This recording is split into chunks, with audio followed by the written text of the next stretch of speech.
merci pour cette façon de vulgariser, de vendre nos talents africains à travers ce journal. Et aussi à travers une série que tu as produite, Science dans la cité.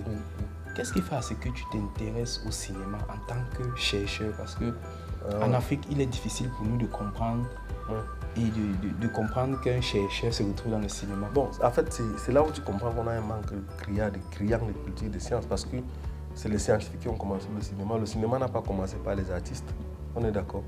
Quand le cinéma commence, même avant Hollywood, ça commence avec les frères Lumière en France.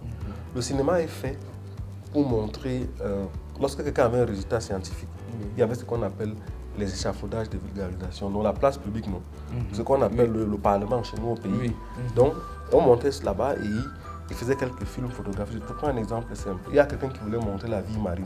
C'est-à-dire qu'il était dans la mer tout le temps, il venait de gens qui me disaient j'ai vu ceci, j'ai vu cela, les gens ne croyaient pas. Il a fallu qu'il filme. Voilà. Il y avait un autre qui voulait séparer les bébés siamois. Un docteur, je crois que c'était un asiatique. Il a filmé pour montrer au public que vous voyez c'est possible, voilà comment j'ai séparé les têtes et tout. Et un autre aussi, lorsqu'on voulait filmer, par exemple, le déplacement c'est là-bas où Hollywood prend son envol. Parce que, il y a un gars, si tu vois, Hollywood c'est quoi? C'est une montagne. Moi j'étais là-bas en 2018. Parce qu'il y avait le meeting de la Société américaine de physique, ça s'est passé à Los Angeles. Los Angeles c'est un peu comme Trieste et Houdini. Los Angeles c'est Hollywood. Donc je vais donc à Hollywood, je monte sur la montagne, je dis, mais j'arrive au-dessus de la montagne, je vois un observatoire astronomique, je dis, mais qu'est-ce que ça fait ici? C'est là on dit que non, les premières personnes à venir ici à Hollywood, c'est des gars, ce sont des physiciens qui voulaient observer les astres.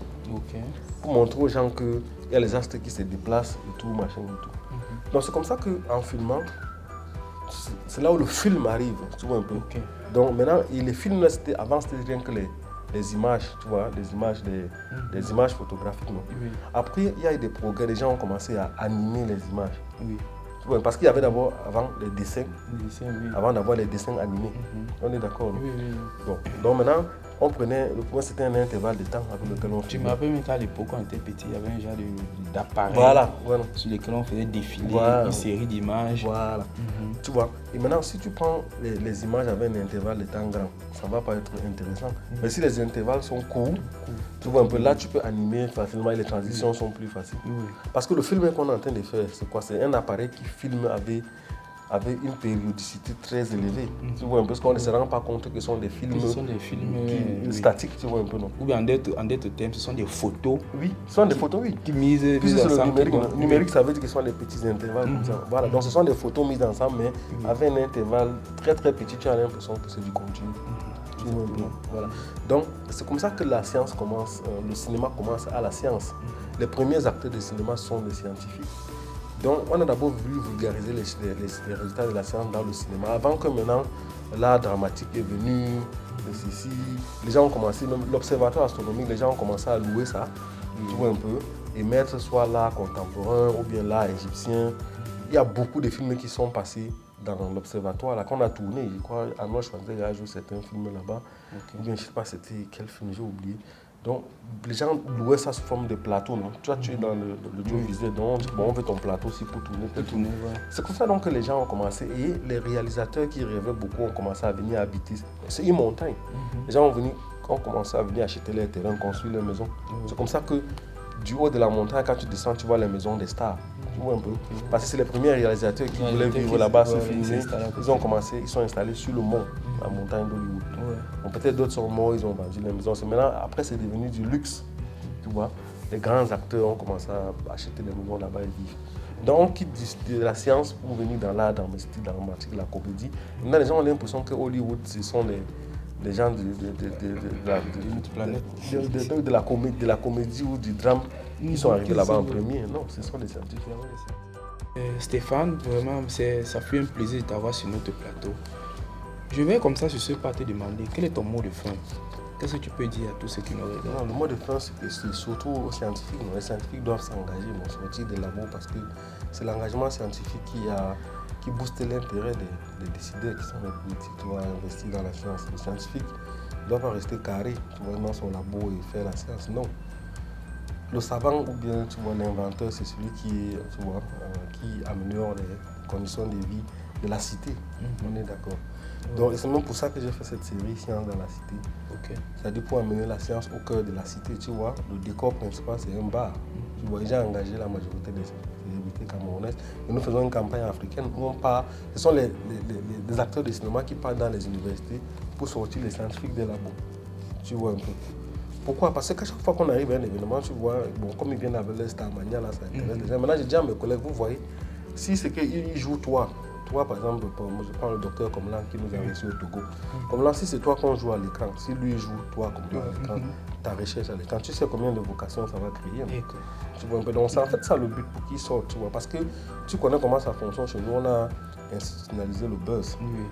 Jusqu'à même tout un président pour venir croire un buzz, raconter les conneries. Tu vois un peu. Donc, tu vois, s'il y a l'engouement social créé par les scientifiques, on peut changer des choses, tu vois. Et cette année encore, c'est l'année des scientifiques de base, parce que l'ONU a communiqué l'année 2022 comme l'année des sciences fondamentales utiles au développement. Donc, les scientifiques doivent sortir du labo, organiser des événements. C'est ce que l'ONU recommande.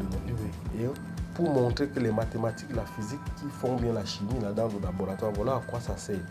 Et il y a 17 objectifs de développement durable à atteindre dans 30 ans, fixés par l'ONU. La santé, l'énergie pour tous, machin et tout. Et c'est la science qui est à la base de tout ça. Science, il n'y a pas de santé. Sans science, il n'y a pas de bonne éducation.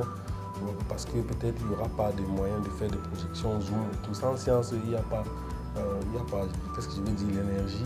Tu vois, sans science, il n'y a pas beaucoup de choses. Tu vois. Donc, et c'est pour ça que la semaine prochaine, le centre de physique de Trieste qui appartient, qui est une institution qui est sous l'UNESCO, pour une première fois en 50 ans, a accepté de financer une formation des jeunes scientifiques venant du monde en développement qui n'a rien à voir avec les capacités techniques, c'est-à-dire comment résoudre les équations.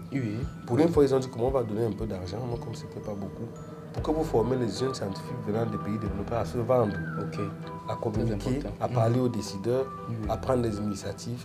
Parce que nous, on a combattu avec monsieur qu'on appelle Ali Hassan Ali, qui travaille ici à l'ICTP, et une journaliste américaine qu'on appelle Kelsey. On a travaillé, et on a dit, vous voyez à quoi l'Afrique évolue pas malgré 50 ans que l'ICTP investit. Toi, tu es en Trieste depuis. Il y a au moins 100 professeurs camerounais que tu as vu ici. Bon, la suite, c'est quoi? Ça aide dans quoi le Cameroun? Voilà, mais si ces professeurs connaissent bavarder, connaissent parler simplement, aisément et posément, tu vois, aux politiciens, peut-être pour avoir des changements, tu vois un peu. On ne dit pas d'aller faire la guerre, mais de savoir se vendre. Pourquoi les entrepreneurs ont le support de l'État? Monsieur le président Biya donne souvent l'argent à beaucoup d'entrepreneurs pour les encourager. Pourquoi il ne donne pas aux scientifiques qui sont dans les labos à Guayaquil? Parce que vous ne vous vendez pas assez. Tu vois un peu. Alors que l'entrepreneur, là, ce qu'il met sur le marché, c'est un résultat de la connaissance scientifique qu'on a produite dans le labo et qui est seulement arrivé à l'échelle de l'industrialisation. Donc nous sommes le alpha de tout, tu vois, et on doit apprendre à se vendre. Donc je suis très content de me trouver à Trieste, surtout pour cet événement qui n'a rien à voir avec les X et Y. Tu vois un peu. Bon, c'est la fin de notre interview avec le Dr Kingmoy, chercheur à l'université Duisbourg, Essen. N'hésitez pas à le partager, de commenter pour pousser ce message aussi loin que possible. Merci et à très bientôt.